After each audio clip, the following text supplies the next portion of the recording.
السلام عليكم. النهارده أول حلقة في البودكاست بخصوص البرنامج التدريبي فاب سكسس ستوريز. البودكاست ده هنبقى بنشير فيه قصص نجاح ناس بظروف مختلفة بصفات مختلفة بنجاحات مختلفة وقصص ورحلات مختلفة.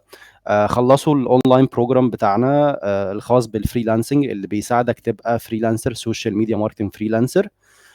في البودكاست ده هنبقى بنشير مع بعض قصص نجاح بحيث ان احنا نجاوب على اسئله كتيره جدا ممكن تبقى عند اغلب الناس، سواء اغلب الناس اللي عايزه تبتدي الفريلانسنج وتبتدي تشوف قدامها اشخاص بداوا بالفعل وحققوا نجاح وازاي بداوا، او حتى الناس اللي بتبقى مهتمه بالاونلاين بروجرام بتاعنا فاب الخاص بالفريلانسنج، عايزه برضو تشوف تاثير حاجه زي كده، عايز يعرف هل حاجه زي كده ممكن تبقى مناسبه ولا ليه ولا لا. فان شاء الله باذن الله هنبقى بنطلع مع شخصيات مختلفه بظروف مختلفه حققوا قصص نجاح مختلفه. ودي اول حلقه، والنهارده معايا اول ضيف حد من اكتر الاشخاص اللي رحلتهم كانت مميزه بالنسبه لي وانا كنت متابعها. لانه هو طبعا هو كان موظف بنك وستيل لسه موظف بنك. ويمكن ده السبب اللي مخليه مش هيبقى معانا فيديو. الاسباب طبعا حاجه ليها علاقه بوظيفته يعني. بس هو كان بدأ وهو موظف بنك، وبعد كده بدأ يخوض التجربة ودخل الاونلاين بروجرام وخلص وبقى فريلانسر وشغال مع عملاء والحمد لله حقق نتائج كويسة جدا. وبعد كده بدأ يتنقل شوية من حتة اللي هو فريلانسر، لأن هو بقى صاحب براند وبيبني براند ليه هو. وده يمكن من أكتر الحاجات اللي دايما كنت بقعد أقولها للناس في الأونلاين بروجرام، إن الاونلاين بروجرام بتاعي بالمحتوى اللي فيه بفكر الفريلانسنج حاجة زي كده، هو مش مجرد بيعلمك ازاي تبقى فريلانسر، هو بيفتح مداركك على السوق كله، بحيث ان انت توصل في الاخر ان انت بعد ما تخلص البروجرام انت بقيت فاهم السوق ماشي ازاي، انت بقيت شايف الفرص اللي موجودة، بقيت عارف ان انت لو عايز تعمل اونلاين بيزنس، لو عايز تعمل مشروع، عارف هتبيع ازاي وهتسوق ازاي. لان انت كفريلانسر في الاونلاين بروجرام انا بخليك تقدر تشتغل مع اي كلاينت اي عنده ايا كان نوع البيزنس ايه عشان تقدر تسوق له وتجيب له مبيعات. فهو ده اللي بيخليك يفتح دماغك على انه انا اقدر اشتغل مع اي كلاينت، فانا اقدر اعمل مصدر دخل او اونلاين بزنس في الفريلانسنج من خلال ان انا اقدم الخدمات والمهارات دي لكلاينتس تانية، او حتى ما انا خلاص فهمت ازاي اقدر ابيع واسوق، طب ما انا ممكن اعمل بزنس ليا انا واسوق. وده فعلا كان اكزامبل، عشان كده حبيت ان انا ابتدي اول حلقة النهارده مع رامي.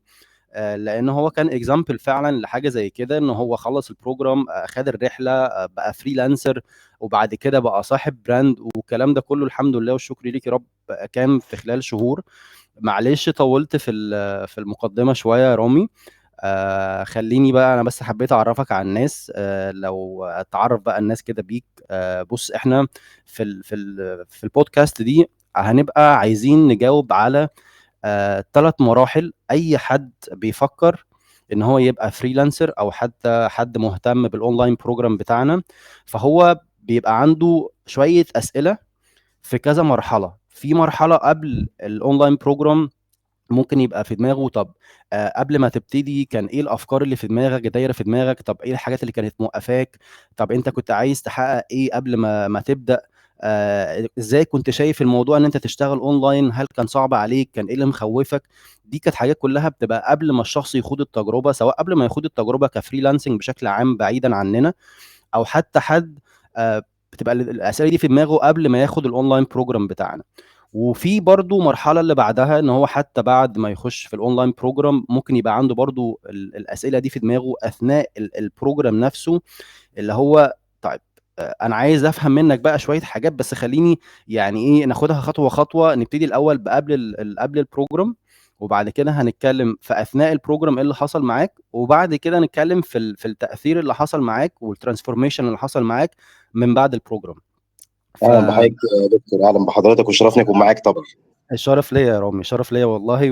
وانا مبسوط ان انت اول حد اطلع معاه، لان زي ما قلت لك من اكتر الاشخاص اللي رحلتهم مميزه بالنسبه لي، لان هو الحمد لله خد التدرج الطبيعي ان الواحد مثلا يبدا يبقى فريلانسر، يبتدي يحقق نتائج، يبتدي يفهم السوق، بعد كده ياخد الخطوه اللي بعدها، طب انا هعمل بيزنس ليا، سواء بجانب بقى شغلك كفريلانسر او حتى يبقى هو ده الفول تايم بتاعك.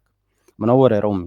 بنورك يا دكتور طبعا، وشرف ليا وكله بفضلك والله فعلا، يعني بعد ربنا انت الحمد ساعدتني لله. في ان انا فعلا كنت في فتره مش حلوه بصراحه. اولا طبعا انا رامي شغال في بنك، عشان كده ما ظهرت زي ما دكتور احمد كان بيقول. انا كنت حلمي او انا كنت حابب دايما ان انا ابقى فريلانسر، وان انا حاولت ان انا ادور كتير جدا على الفرصه دي على كل الويب سايت وكل البلاتفورم الاجنبيه والمصريه والخليجيه، كل حاجه. ولكن كان فعلا الموضوع كان صعب قوي، صعب ان انت تلاقي الفرصه دي، وصعب ان انت تظهر مواهبك او السكيلز بتاعتك بطريقه معينه، خاصه ان انت كنت لسه يعني شويه حاجات بسيطه برضو اللي تعرفها.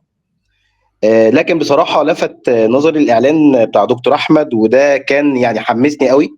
واللي حمسني اكتر ان هو ما كانش مجرد اعلان وخلاص والناس بتقدم، لا، هو دكتور احمد كلمني لما عرضت عليه المشكله، كانت طويله، حتى كتبت له موضوع تعبير في الشات، حضرتك فاكر طبعا. فاكر.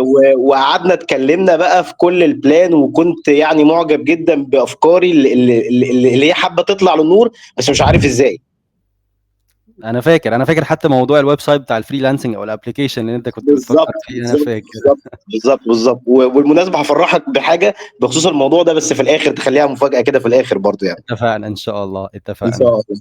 الله. بس فكانت بصراحه يعني انت لما جات لي الفرصه دي وقعدت مع حضرتك طبعا واتكلمنا، انا كنت قلقان في الاول، كنت خايف لان في اماكن كتيره كان فيها كورسات امم. وبتدي ممكن نفس الماتيريال شويه، ولكن الموضوع كورس وخلاص. لكن امم. انا اللي عجبني ان حضرتك ما كنتش بتدي كورس وخلاص. يمكن كان في الاول كنا يعني كان عندي تخوف انا واكيد الجروب اللي معايا، يعني احنا هنبدا امم. امتى، هنشتغل ايه، الحاجات دي. لكن امم. عجبني ان انت كنت بتتابع معانا، ماشي معانا خطوه بخطوه، كأن اللي قدامك ده ما يعرفش اي حاجه خالص. يعني يمكن كرامي انا كنت مستعجل شويه عشان في حاجات انا عارفها، انا بالظبط. بحب شويه اقلب في الويب سايت والابلكيشن، انما في ناس ما كانش في حاجه خالص. فانت امم. كنت ماشي معانا خطوه بخطوه لحد ما الناس بقت عارفه، وكل يوم نجرب ونتست ونشتغل ونبعت لك فيدباك ونوري لك الشغل، ممكن نحسن دي، ممكن نعدل دي، لا برافو هايل. فدي بصراحه دي اكتر حاجه عجبتني في الكورس بتاع الحمد حضرتك يعني. لله. الحمد الحمد لله. لله رب العالمين، الحمد لله. وفضلت معانا بصراحه خطوه بخطوه لحد ما وصلنا، ابتدينا بالشات بوت واللاندنج بيج، وابتدينا بالاعلانات اللي هي بصراحه كانت فتحه خير عليا قوي.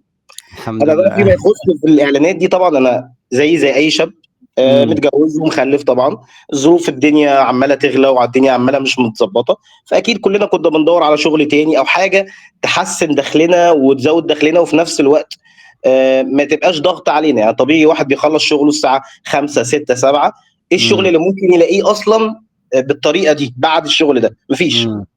ما كانش فيه غير حاجه غير الاونلاين. امم. ولما خدنا الكورس بصراحه وابتديت مع حضرتك، الموضوع كان بالنسبه لي كان حلو قوي. انا ممكن اشتغل بالموبايل وانا في الشغل، انا ممكن اشتغل في البيت، انا ممكن اسهر، اشتغل اجازات في اي وقت، انا وقتي ملكي. الحمد لله.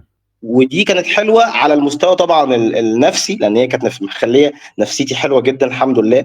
يعني امم. نفسيتي كانت مرتاحه جدا سواء في شغلي ده او في شغلي التاني. المستوى المادي كان حلو جدا وتحسن للاحسن. ودي الحمد كانت اكتر لله. حاجه مخلياني حابب الموضوع. لا احنا بقى خلاص، احنا اشتغلنا كتير وعملنا شغل وعملنا اعلانات وعملنا اكتر من حاجه، لا احنا نسيب بقى ونركز بقى في الاعلانات شويه.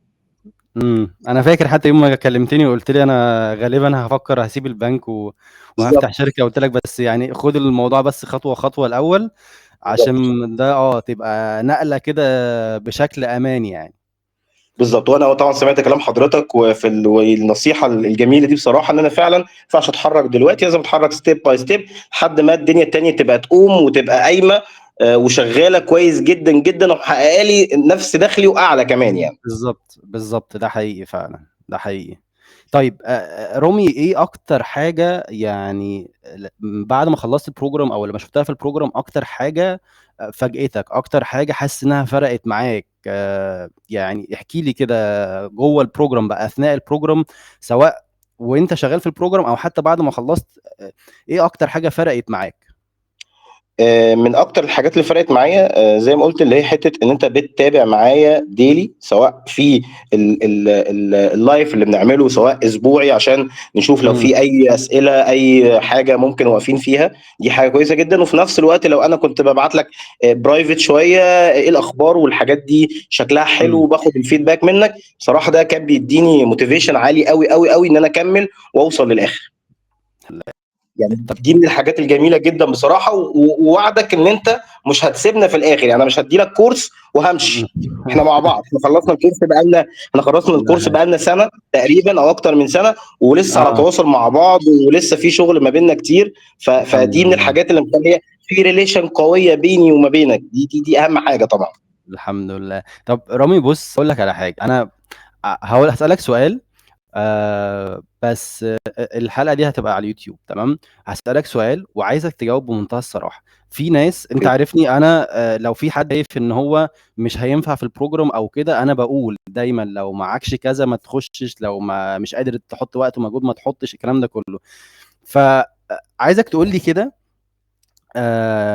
الprogram ده، لو أنت هتكلم شخص وهتقول له الprogram ده محتاج منك إيه بجد عشان تحقق نتايج كويسة جدًا، وفي نفس الوقت تقول له إيه النتايج اللي هو هيطلع منها بعد الprogram ده، إيه اللي هيحصل معاه بعد الprogram؟ اوكي. اوكي. هو طبعا انت لفتت نظري في الحته اللي هو احنا في الاول دي نسيت اقولها طبعا، ودي لازم تتقال في حقك. ان انت قلت في البدايه يا جماعه ايه اللي هيبتدي وحس ان هو مش هيقدر يدي وقت للبروجرام ده، وقت لشغله وتركيز، وحابب يطور من نفسه ويتعلم. لو انت ما عندكش وقت، لا خد فلوسك. ما يعني انا ريفاند المبلغ، خد إمم. فلوسك بالكامل.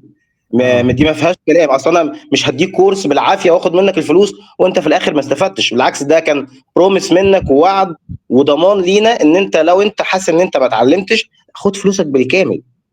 انا إمم. انا انا ما كانش الهدف. انا بكون تيم وبعمل تيم وبعلم ناس. مش الهدف ان انا اخد منك فلوس وخلاص. الفلوس في 100,000 طريقه بتيجي بيها الفلوس، لكن انا ببني ريليشن مع تيم بتاعي هو اللي شغال معاك لحد النهارده. ده حقيقي، ده فدي حقيقي كانت فعلًا، كويسه الحمد جدا. لله. فاي حد حابب يبتدي، لا انت النهارده انت عندك شغف ان انت تشتغل في حاجه زي الماركتينج والاعلانات. انت حابب ان انت هتدي وقت، جزء من وقتك، عشان تتعلم وعشان تطور من نفسك وعشان تتست وعشان تشتغل مع العملاء، وعشان في النهايه توصل لايه، ان انت تحسن دخلك. انا مش بكلمك على 1000 ولا 2000 في الشهر ولا الكلام ده خالص. انا إمم. بقى احنا دي كانت تخيلاتنا في الاول. احنا ايه، هنجيب 1000 2000 3 في الشهر. لا الحمد لله رب العالمين، الحمد لله اللهم بارك. الدنيا ظبطت معانا بفضل الله وفضلك طبعا. الحمد في لله. دخلنا الدنيا كانت كويسه جدا، لدرجه ان انا بقيت فرحان بقى. انا حابب اكمل فيها اكتر، انا حابب اشتغل فيها اكتر. انا كنت أنا بشتغل فاكر جمعه وسبت، اشتغل في أنا الاعياد، فاكر اشتغل في رمضان، أنا اشتغل في فاكر كل إن أنت وقت. أنا فاكر إن أنت في البداية أصلًا أنت كنت مضغوط جدًا جنب شغلك، وكنت بتسهر لحد بالليل وتصحى الصبح تروح الشغل، بس أنت كنت مبسوط. يعني أنت كنت بتقول لي أنا مضغوط ومش قادر، بس أنا مبسوط. يعني أنت مبسوط جدا بالشغل، جدا. ومبسوط إن أنت عارف تشتغل مع clients، عارف تشتغل مع clients كمان مريحاك، بتطلع لهم نتايج، شايف إن في تحسن، حاسس إن أنت بتعمل إنجازات، اتعلمت حاجات جديدة ما كنتش تعرفها، ابتديت تطبقها، ابتديت تطلع بيها نتايج. فأنا فاكر المرحلة دي أنت كنت مضغوط جدًا، واعتقد على فكره انت ستيل لحد دلوقتي لسه مضغوط، لان انت جنب الوظيفه في الفريلانسنج وفي البراند اللي انت بتعمله. فانا عارف ان انت كل ده انت ستيل لسه مضغوط، بس ده قرار صح منك، عشان لما تيجي تعمل شيفت وتسيب بقى الوظيفه، تبقى انت تقدر كده بتنقل نقله سيف، ما يحصلكش فيها اي ضغوطات. لان انا دايما حتى بقعد اقول للشخص، في ناس باقول لها، في ناس مثلًا ممكن تيجي تقول لي طب أنا معيش فلوس، بس أنا ممكن أستلف وأخش الprogram، بس أكيد مش عارف هاطلّع نتايج مش عارف إيه. بعيدًا عن إن أنا بابقى واثق من الحمد لله من النتايج الprogram، بس باقول له لأ، لو هتستلف ما تدخلش.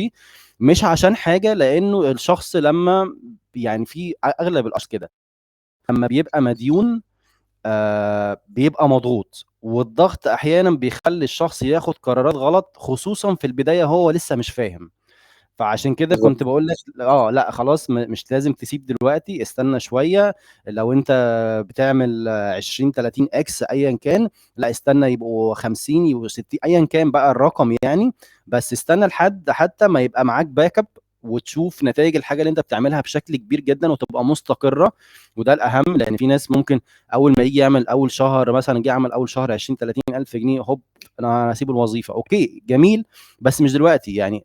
استقر الاول، لان فكره ان انت تعمل اول طلعه، انا عارف ان دي بالنسبه للناس صعبه، بس اعتقد الناس جوه البروجرام شافتها وفهمت انها سهله. فكره ان انا اعمل اول مبالغ هي سهله.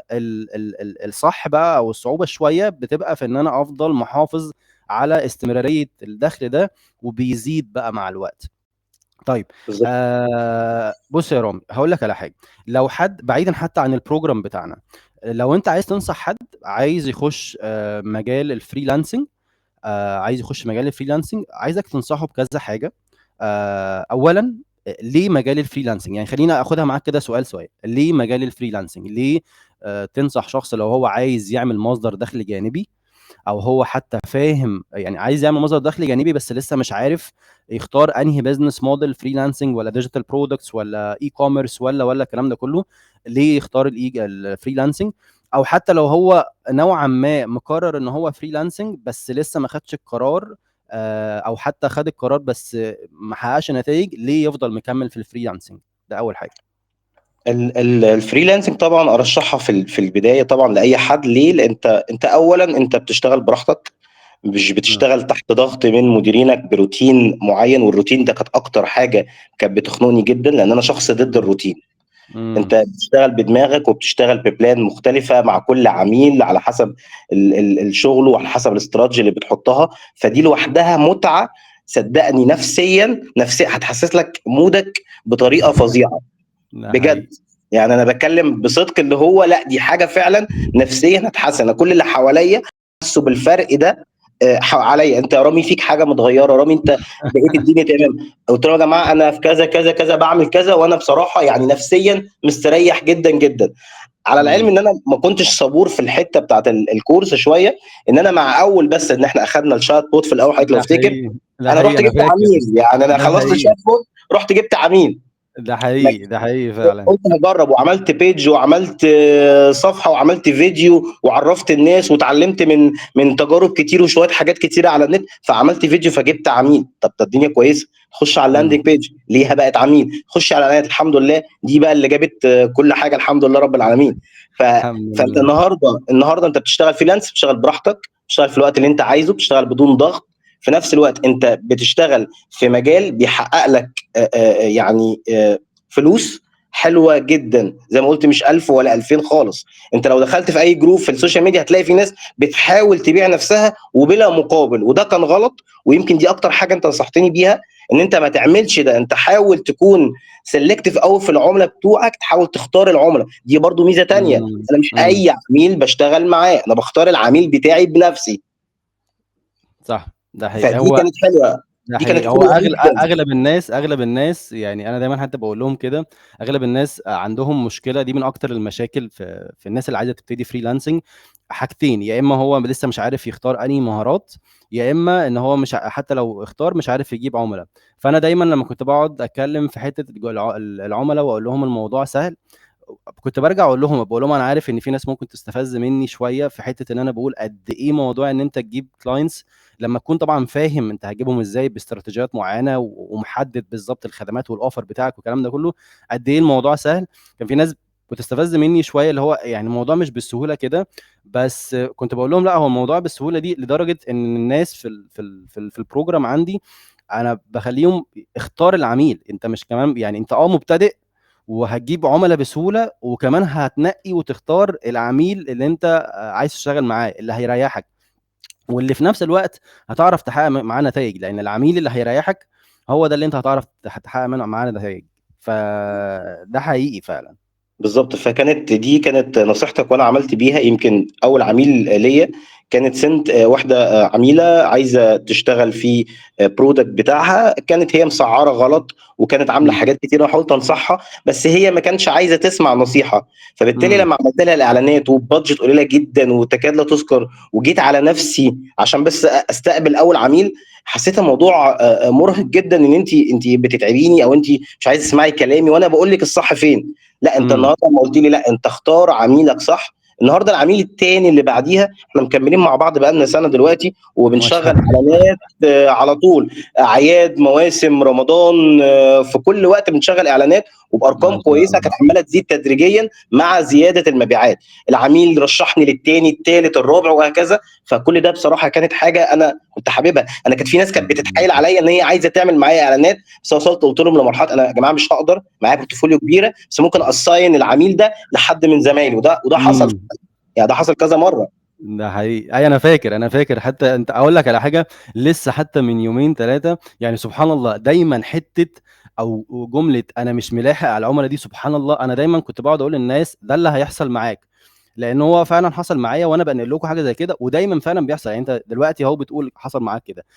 من كام يوم لو تفتكر برضو في حد معانا في الجروب كان بدأ برضو خلص البروجرام وبدأ يعمل اعلانات وبدأ يجيب كلاينتس، برضو وصل معاه ان هو مش ملاحق على العملاء، لدرجه ان هو نزل على الجروب بيقول للشباب يا جماعه لو اي حد فيكم يا شباب محتاج عملاء انا ممكن اديك عملاء ونظبط مع بعض نسب يعني، وهكذا الناس اللي هي لسه بتخلص جديده والكلام ده كله. فدايما سبحان الله الكلمه دي يمكن انا دايما برددها، وسبحان الله بلاقيها كمان بتحصل معاكم انتوا وبترددوها، كلمه انا مش ملاحق على العملاء. في مره برضو برضو كان حد كان في محافظه معينه فبدأ يشتغل والكلام ده كله، فراح دخل قال لي كده، قال لي السوق عطشان ده انا مش ملاحق. يعني انا لحد دلوقتي سمعتها مثلا من 4 5 مثلا جوه البروجرام يعني. بالظبط بالظبط، فده لا حقيقي. ولسه واكتر يعني ممكن اقول لك ان انا وصلت لمرحله ان انا خلاص مش قادر استقبل عملاء، وكنت قاعد مع الشركه اللي كانت بتعمل لي الويب سايت بتاع البراند، لان امم كنت عايز حاجات معينه فيها كودنج اكتر. فهم امم كانوا عارفين ان انا ميديا باير، وكنت بشتغل وشغل ماركتنج كتير وعندي افكار كتير، فهم امم عرضوا عليا ان اشتغل في بروجرام لشركه سعوديه ب امم 25,000 في الشهر، هشتغل على ما شاء البروجكت الله. ده بس. ما وقلت شاء لهم الله. والله انا اسف، والله يعني فعلا معايا ضغط شغل كتير وعندي البراند بتاعي، فوالله مش هقدر اشتغل معاكم. شركه تانية برضو جالي اوفر في السعوديه، شركه نقل وشحن كبيره جدا في السعوديه، امم وهو عشان الناس هناك اعرف ناس هناك، فعملت لهم شويه شغل بسيط زي سوشيال ميديا، الفيديوهات بتاعت الاي اي، حاجات اللي هي امم الماركتنج دي. هم عجبهم شغلي جدا، ومش عاجبهم شغل شركه كبيره شغاله معاهم، حاسس ان الاعلانات صامته جدا. امم والله عرضوا عليا الاوفر، بس طبعا اروح هناك قلت لهم انا صعب، لان انا ببتدي براند. يعني انا النهارده جات لي غير الشغل وغير العمله، جات لي فرصه اتنين تلاته، رفضتها ليه؟ عشان عندي فرصه اكبر، بجري وبتعب دلوقتي عشان احققها، اللي هو زي ما حضرتك قلت، انا النهارده عملت اكتر من براند لاكتر من عميل. تمام، لا انا النهارده بعمل البراند بتاعي. امم ده يعني حقيقي. الحمد لله بفضل الله البراند بتاعي ان شاء الله هينزل يعني قريب باذن الله، وهو شغال. انا اوريدي كنت شغال في نفس البراند ده بس بشكل تاني من فتره، اه زي كنوع من التيست. ما انا الدنيا فاكر اشتغلت حد معانا، الدنيا اشتغلت معانا وبعنا كويس والدنيا تمام. لا انا هبيع وهشتغل، لا ده انا كمان مش بشتغل كمان في مصر، انا كمان هصدر. ما شاء يعني انا الله. كمان اشتغلت على عملاء بره مصر. ما شاء الله. ما شاء الله يا رامي والله. والله بس الحمد لله كله بفضل الله وفضلك طبعا يعني. الحمد تعبت لله. معانا قوي قوي قوي لا بصراحه يعني. لا لا انت شاطر، انت شاطر يا رامي بصراحه. بصوا انا دايما بقعد اقول في ايا كان البروجرام اللي انا بقوله، دايما بعد ما بخلص البروجرام خالص بقول احنا كده خلصنا، وكل الناس اللي موجوده خدت نفس كل حاجه، نفس المحتوى، نفس التطبيق العملي، نفس المميزات، نفس البونصز، نفس كل حاجه. بس طبيعي في ناس هتجري اسرع من ناس، في ناس اللي هيفرق ما بين واحد هيعمل 50 وواحد هيعمل 100، او اللي هيفرق ما بين واحد هيعمل 50 وواحد بيعمل 10.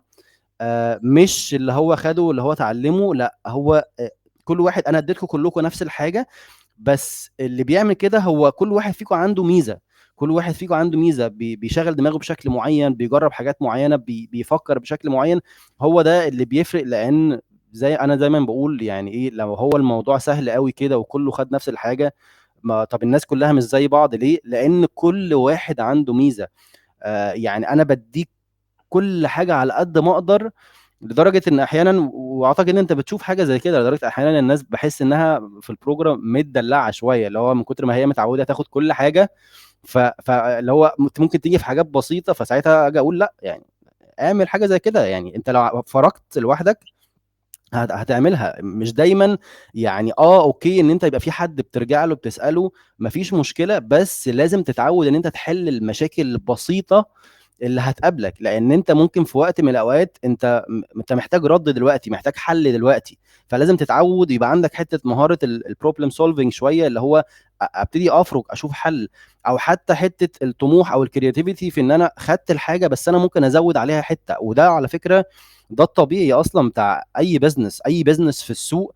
هو اي بزنس جديد بيعمل ايه يعني؟ واكتر انواع البيزنس اللي بتنجح بتبقى بتعمل ايه؟ هي بتنزل في سوق معين في منافسين، بس هو بيعمل نفس الحاجه بس بيزود حته عنده، بيحل مشكله مش محلوله عند الناس دي، بيزود ميزه معينه مش موجوده عند المنافسين دي. فهو ده الطبيعي، ان انت بتاخد الحاجه بتزود عليها الحته بتاعتك وتبتدي تنزل السوق. بس طبيعي ان انت في البدايه تبتدي بكل حاجه زي ما هي، ما فيش مشكله، عشان بس ما يبقاش فيه تشتت. اول ما تبتدي تشوف نتائج تبتدي بقى، طب خلاص انت كده اطمنت وفهمت انها شغاله، وطالما عرفت تجيب منها 1000 هتعرف تجيب منها 100,000. فهتبتدي بقى تحط ايه الحته بتاعتك. طيب رامي، في النهايه كده عايزك يعني لو في حد عمال يفكر في الاونلاين بروجرام، لسه بيفكر، لسه بيشوف، لسه مش عارف هل هيعرف يشتغل ولا لأ، هل هيعرف يطلع نتائج ولا لأ، هل حاجة زي كده هتفرق معاه وهتأثر في حياته ولا لأ، سواء بشكل نفسي أو بشكل معنوي أو مادي أو الكلام ده كله، أو عمال يشوف طب، أو ممكن مثلا أصل السعر ممكن، طب هل أنا الفلوس اللي أنا هدفعها دي هعرف أعوضها، هل مش عارف إيه حاجات زي كده يعني. خصوصا حتى إن أنا دايما بقعد أقول للناس لما باجي في حتة موضوع السعر، دايما بقول لهم انا يعني انا ممكن البروجرام اسعره باكتر من كده بكتير بكتير، مقارنة بالحاجات اللي موجودة في السوق. انت لو جوه البروجرام ده اللي بتتعلمه ممكن تاخده في 5 6 كورسات بره تدفع فيهم اكتر من كده. بس انا بيبقى احسن لي ان الشخص يدفع مبلغ وياخد قيمة اعلى بكتير، احسن ما يدفع مبلغ وياخد قصادها نفس القيمة. لا، انا عندي تدفع وتاخد قيمة اعلى بكتير عشان انا شخصيا ابقى مرتاح يعني، بس نفسيا. فلو حد في المرحلة دي يا رامي تنصحه تقول له بايه؟ لا انا انصحه طبعا ان هو يعني يفكر كويس قوي وياخد قرار صح، وده القرار الصح بصراحه. ليه؟ النهارده لو انت فكرت تخش في اي مشروع في اي حاجه، دايما بتبقى حاطط لنفسك البريك ايفن بوينت بتاعتك، النقطه اللي بتغطي تكاليف اللي انت دفعتها. فتخيل ان مظبوط. انت غطيت تكاليف الكورس اللي انت دفعته بعد شهر من ان انت تخلص الكورس. يعني انت النهارده وليكن الكورس مثلا على حسب سعره، في خلال شهر انت عديت الرقم ده تقريبا، انت جبت ممكن كمان 3 اضعافه، يعني 3 اضعافه. لا فما فيش حاجه هتجيب لك الرقم ده غير الكورس وغير الماركتنج وغير الاعلانات. لا الحاجات دي يعني مطلوبه جدا في السوق. النهارده شوف كميه البراندات اللي مفتوحه وتبقى شغاله، فاتح محل وقاعد، فاتح محل وقاعد، خلاص خليك قاعد. لكن امم. النهارده عملت ماركتنج، لا انت النهارده مش هتلاحق على الاوردرات. وانا شفت الحالات دي، ناس كانت قاعده ومش مش قادره تفكر او مش قادره تخش في الاعلانات. طب النهارده الناس اشتغلت، النهارده مش بتلاحق على الاوردرات، النهارده فتح محل واثنين وثلاثه، النهارده فتح كبر البراند بتاعه، النهارده جاب ستوك كتير. وده بقى تحدي. خلاص انت النهارده مين بيصرف اكتر، مين شغال مع عملاء اكتر، مين معاه براندات مسمعه ومعروفه، وخد اللوجو بتاعك، ده البراند ده انا كنت بشتري منه، ايه ده انت اللي عامل الاعلانات بتاعته. الحاجات دي انت بتستفيد منها ماديا ونفسيا ومعنويا، حاجات كتيره قوي. ده حقيقي. وحتى لو الناس كانت بتستغل، يعني لو حضرتك تفتكر برضو العميل لما جبته لي، ان في عميل قلت لي هنكلمهم على بادجت معينه بندفعها، واول شهر فور فري. امم. فاحنا كنا متفقين على بادجت معينه، انا النهارده عليت على البادجت دي. يعني في ناس في الكورس معانا كانت مستغليه الرقم ده، مش فيش عملاء هتدفع الرقم ده، لا يا جماعه انا عليت على الرقم ده. وحتى قلت لي لا خليك حنين شويه، قلت لك لا يعني بصراحه النشاط بتاعه والاكتيفيتي بتاعته جميله جدا وهتستهلك مني شويه وقت، فده حقي وده تقدير المجهودي. والعميل ارتضى واشتغلنا مع بعض وعملنا شغل كويس جدا. فانت الحمد النهارده لله. مستني ايه؟ مستني فلوس هتيجي، مستني نفسيه هتبقى كويسه، هتبقى في العالي جدا جدا. خلاص انت هتبقى شغال براحتك، مفيش ضغط، مفيش روتين، مفيش مواعيد، براحتك انت شغال براحتك. وفي نفس الوقت انت بقى بتقدر مجهودك ازاي. يعني لو انت النهارده شغال كموظف في شركه او في اي مكان، فعارف ان مرتبك بيزيد بحاجات بسيطه وكل فين امم. وفين. لكن النهارده انت از راجل ميديا باير، النهارده انت بتسعر خدماتك وقت ما انت تحب ووقت مجهودك وعلى حسب خبرتك. فانت بالظبط. متخيل ان بعد سنه مثلا، بعد سنه انا بيجي لي اوفرز كتير سواء جوه مصر او بره مصر بمرتبات كويسه جدا، ولكن وده اللي كان نفسي بقى من اول الكورس، ان انا ابقى في حاجه كويسه بتجيب لي دخل كويس. لا انا النهارده بعدت عن كل ده، النهارده بقى المكسب ليا كله. انا براند، انا براند بيبيع بارقام كويسه جدا. فتخيل بقى النهارده الرقم اللي كنت بتبص عليه ده ولا حاجه، ده انت لسه قدامك كتير، لسه عندك حاجات كتير قوي هتاخدها. فلا لازم تاخد القرار بسرعه، ولازم تخش الكورس وما تضيعش وقت. يمكن انا كنت لو كنت مثلا قابلت حضرتك مثلا وانا صغير شويه، وانا لسه متخرج وكان عندي لا انا متهيألي كان الموضوع كان هيفرق معايا اكتر واكتر واكتر جدا جدا بصراحه.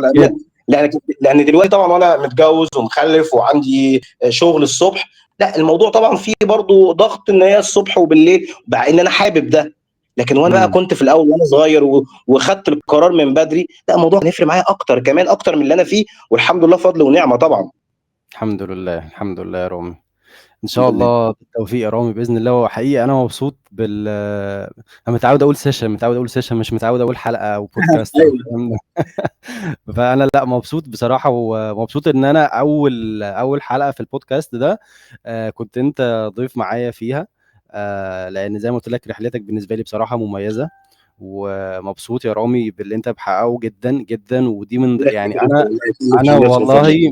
انا والله انا حاجات زي كده بتفرق معايا جدا وبتبسطني جدا وبتديني احاسيس. حتى خلاص انت دفعت لي فلوس البروجرام من زمان وخلاص انا خدت الفلوس وكل حاجه تمام، بس ده بيفضل دايما بيديني طاقه في حته انه الحمد لله والشكر ليك يا رب، الواحد قدر يعمل حاجه فعلا تاثر في حياه شخص دلوقتي وفيما بعد، ومع كل بقى اللي هيجي، يعني الاجيال اللي جايه ان شاء الله كلها باذن الله منك يا رامي باذن الله ومن زوجتك. باذن الله باذن الله. وعايز اقول لك ان مع كل عميل بيجي انا صدقني بدعي لك دعوه يعني كبيره جدا. وعلى فكره انا والتيم برضو اللي معانا بقعد ادعي لك كتير جدا، لان فعلا ليك فضل كبير قوي عليا في الحته دي. بصراحه خرجتني من حته كنت فيها، يعني كنت في مود فعلا مش حلو خالص. ولو تفتكر فعلا كل مره بدعي لك دعوه، يعني يا رب دايما تكون من نصيبك، ان انت غيرت مجرى حياتي بطريقه كبيره. يعني ربنا يبارك لك والله. يا رب يا رب يا رامي، والله تسلم لذوقك يا رامي، ومبسوط ان احنا طلعنا النهارده الحلقه مع بعض. ويا رب الناس ان شاء الله يعني تتبسط كده بالحلقه دي. معلش احنا طولنا شويه حوالي نص ساعه، بس احنا زي ما انتم شايفين احنا بندردش مع بعض وبنطلع الاسئله اللي في دماغ اغلب الناس. فخلاص يعني كل واحد ياخد المعلومه اللي هو كان مستنيها ويطبق ويبتدي ياخد قرار ويبتدي يتحرك ويبتدي يخوض التجربه، لان الفتره اللي جايه ان شاء الله يعني محتاج ان الشخص تكون قراراته اسرع، محتاج ياخد خطوات، محتاج يكتسب خبرات جديده، عشان انتوا شايفين الظروف وشايفين الدنيا. فمن الحاجات الصح ان انا من اكتر الحاجات كل واحد بيقعد يفكر انا عايز اعمل باك اب بلان، او عايز اللي هو يبقى عندي خطه احتياطيه، او يبقى بقى مسنود على حاجه. في اللي مش عارف يفكر في شهادات في البنك، وفي اللي يفكر في ذهب، وفي اللي يفكر الكلام ده كله اوكي، مع يعني مش هقعد اخش في تفاصيله. بس من اكتر الحاجات اللي ما فيهاش خساره هو ان انت تستثمر في نفسك، تستثمر في ان انت تكتسب معلومات ومهارات وخبرات جديدة، عشان دي كل ما بتعمل حاجة زي كده انت الفرص بتتفتح قدامك بشكل اكبر. لان طول ما انت الخبرات اللي عندك والمهارات والافكار والمعلومات اللي عندك قليلة، فانت فرصك ونجاحك بتتحدد على حسب حجم المعلومات والخبرات اللي عندك. كل ما بتكبر الدنيا دي، عشان كده دايما ناس كتير بتقعد تقول انا مهما كبرت مش هبطل اتعلم، الواحد لازم يقعد يتعلم طول الوقت مش عارف ايه، عشان هو ده اللي بيفتح المدارك وبيفتح الفرص. فبالتوفيق للجميع، وبشكرك مرة تانية يا رامي، وبشكر كل الناس اللي بتتفرج على الحلقة انها كملت للآخر، وبالتوفيق للجميع ان شاء الله. شكرا يا دكتور، ربنا يخليك. شكرا. العفو العفو، مع السلامة. مع السلامة.